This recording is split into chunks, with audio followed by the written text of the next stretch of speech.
என்ன சொல்றது, ஆபாசமான படங்களை பார்ப்பது இது ஒரு பாவம். சரிங்களா? இது சபைக்குள்ள இருக்குதா அப்படின்னு நீங்க கேட்டீங்கன்னா இருக்குது, இல்லன்னா கர்த்தர் பேச மாட்டாங்க. சரிங்களா?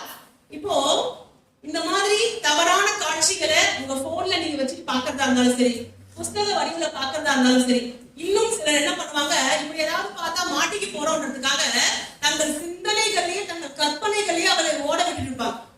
இதுல எதை நீங்க செய்தாலும் நீங்க என்ன பண்றீங்க தெரியுமா?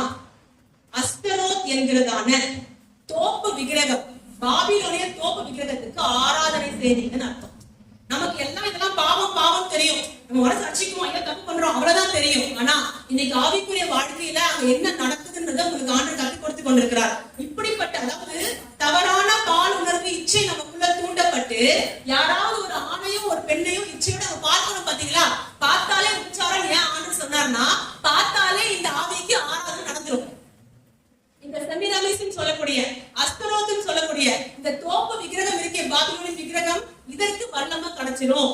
அது என்ன பண்ணும்? நம்மள இன்னும் பாவத்துக்கு மேல பாவத்தை செய்ய வைக்கும். நம்மோட சேர்க்கிற அத்தனை பேர் இந்த பாவத்துக்கு நகர்த்தும். கொஞ்சம் கொஞ்சமா ஆண்டவருடைய எல்லையா இருந்த பகுதியை அப்படியே தன்னுடைய எல்லையாக அது மாற்றும். நான் சொல்றது உங்களுக்கு புரியுதுங்களா? அப்போ இப்படிப்பட்ட பாவங்கள் ஏதாவது, நான் திரும்பவும் சொல்றேன், நீங்க செய்றீங்க அப்படின்னு நான் சொல்லல. ஒருவேளை நமக்குள்ள அது இருக்கு நம்ம உணர்வோமானா நம்ம அப்படியே கர்த்தர் சொல்லி மனம் திரும்ப போகிறோம். இல்லன்னா அது யாருக்கும் கர்த்தர் பேசிட்டு இருக்கான்னு நீங்க எடுத்துக்கொள்ளணும். பாருங்க, இப்ப நீங்க சொன்னீங்க, இல்ல இல்ல நான் அந்த மாதிரி படம் எல்லாம் பாக்குறதே கிடையாது, சீ அதெல்லாம் அதுக்கு எனக்கு தெரியும், எந்த தவறான உறவு எனக்கு இல்ல, நான் திருமணத்துக்கு முன்பும் சரி திருமணத்துக்கு பின்பும் சரி என் கற்புக்கும் என் கணவருக்கும் உண்மையா இருக்கேன் அப்படி நீங்க சொல்றவங்களா இருந்தீங்கன்னா, நீங்க சினிமா பாக்குறீங்கன்னு வச்சுக்கோங்களேன், நீங்க இதே தப்ப செய்றீங்கன்னா கடைசியில வந்துட்டா பாத்தியா சினிமாக்கு, உங்களுக்கு கேட்டா வேலை. அதாவது நல்லா புரிஞ்சுக்கோங்க, சினிமா உங்களுக்கு ஆடை குறைப்பை கற்றுக் கொடுக்குது. விபச்சாரம் செய்யணும்ன்ற அவசியமே கிடையாது, வேசித்தனம் செய்யணும்ன்ற அவசியமே கிடையாது. அதுல அவங்க காட்டுற வேசித்தனத்தை நம்ம பார்த்து கொண்டிருக்கும் பொழுதே நம்ம என்ன பண்றோம் தெரியுங்களா?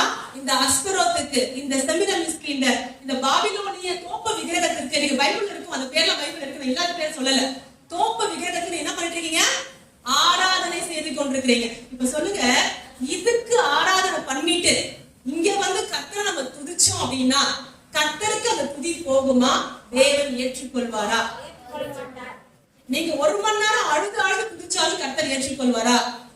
ஆகாஸ் என்ன பண்ணா, பெரிய பலிபீடத்துல கர்த்தர் சொன்ன எல்லா பலியும் செலுத்தினான். நம்மளும் அதான் பண்றோம். நம்ம இங்க வந்து சினிமா பாட்டு பாடுறது இல்லையே, ஏசு நல்லவன் தான் பாடுறோம். கர்த்தர் ஏற்றுக்குவாரா? ஏன் ஏற்றுக்க மாட்டாரு? ஏன்னா உள்ள வேற யாருக்கு பலி செலுத்தி வந்தோம். நம்ம இந்த அஸ்தரோத்துக்கு, இந்த செமிராமிஸ்க்கு நம்ம துதியையும் காணிக்கையும் நம்மளையும் ஒப்பு கொடுத்துட்டு வந்துக்கிறோம். ஆத்மாவை அங்க கொடுத்துட்டு இங்க வந்து வாய் மட்டும் கர்த்தரை எவ்வளவு துதிச்சாலும் அந்த துதி கர்த்தரை சேராது, அவருக்கு அது அருவருப்பாக இருக்குதுன்னு அவர் சொல்றாங்க.